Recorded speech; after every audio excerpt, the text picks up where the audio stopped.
So every year, the NFL makes their own top 100 list of the best players in the NFL, and it's made by the players itself, and every year, it's pretty controversial. There's a lot of hot takes in it, but this year, it feels more controversial than ever before. There are players on the list who should not be on the list at all. There are guys who are not even on the list who should be maybe in the top 50.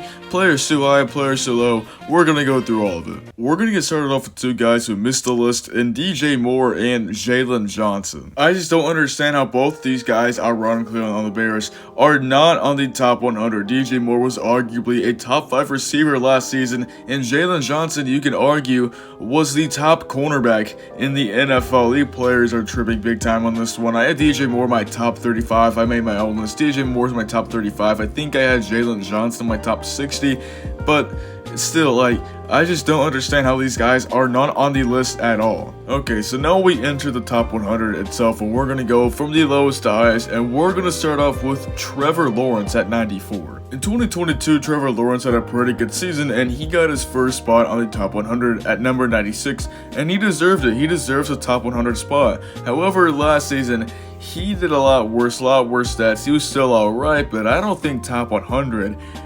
And he somehow got a higher spot on the list despite having a much worse season. This does not make sense at all. We now move on to the 80s, where number 89, we have safety Budda Baker from the Cardinals, and he was good. I think he still is alright, but his play has been declining, and he's not on the same level that he once was at. I don't think he's a top 100 player in the NFL. You can look at, wow, starter. You can take a look at the stats itself.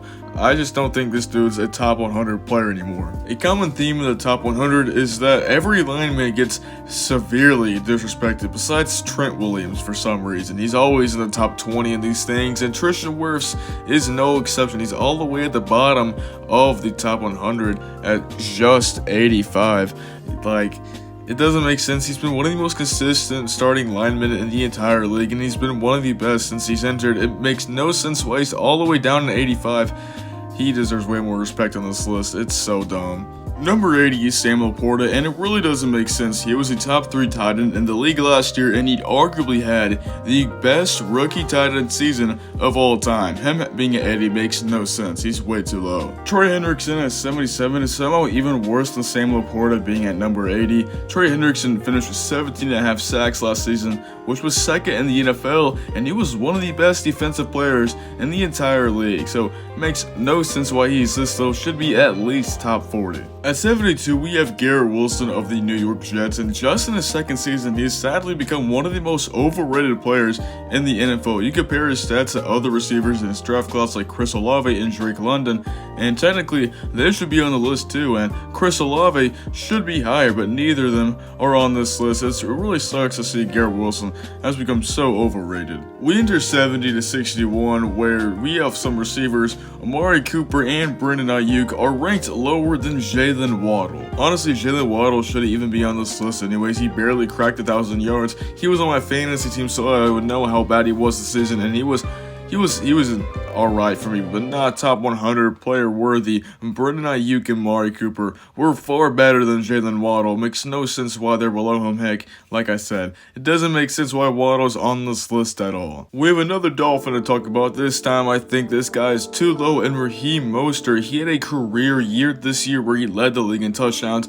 If you were playing against him in fantasy football, you were cooked for the entire week. He went absolutely insane. I think he should be way higher than 60. I'm just yapping. I'm just trying to get my runtime up. But you get the point. He should be way higher than 60. We're going to skip all the way to 40 to 31, where we have two quarterbacks I want to talk about, in Joe Burrow and Tua Tagovailoa. I know this whole video I've been comparing stats from this previous season, but this one's a little different. Joe Burrow and Tua Tagovailoa. Tua had an alright season this year, I think. I think he should be in the bottom of the top 100. Well, Joe Burrow got hurt midway through the year, but this should not discount or discredit what Joe Burrow did previous to this season. He led the Bengals to the Super Bowl in his second year, then the year after had an MVP caliber season and led them to the AFC Championship.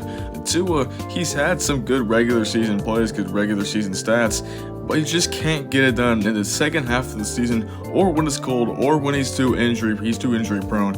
I'm kind of loss of thoughts right now. I don't really know how to put it, but you guys get the idea. Tua should not be this high, and he should not be higher than Joe Burrow. I also just realized DeAndre Swift is not on the list, and I guess if you want to say he doesn't deserve it, whatever, but he's coming off a career year, and he was one of the best running backs in the NFL last season, so I think maybe even 99. If he was 99 or something, I'd be a little happy. But not having him in the top 100, I think is a little bit of a shame. We go to 30 to 21, and I want to talk about two 49ers here in Deebo Samuel and Brock Purdy. If you want to put Deebo Samuel in the top 100, that's fine, but having him as high as number 30 makes no sense when he wasn't even the best receiver on his team this year. This number 30 should be the spot where Brandon Ayuk is at. They should flip spots. It just doesn't make sense. And while I don't think Brock Purdy should be higher than Joe Burrow, I think a lot of people need to stop disrespecting him, because out of any quarterback under Kyle Shanahan's system, Brock Purdy has easily been the best. I hate when people say he is under the Jimmy Garoppolo effect or whatever. He is miles better than whatever Jimmy Garoppolo was, and I only think Brock Purdy is going to get only better. He's only going to get better. He's been better than Trey Lance.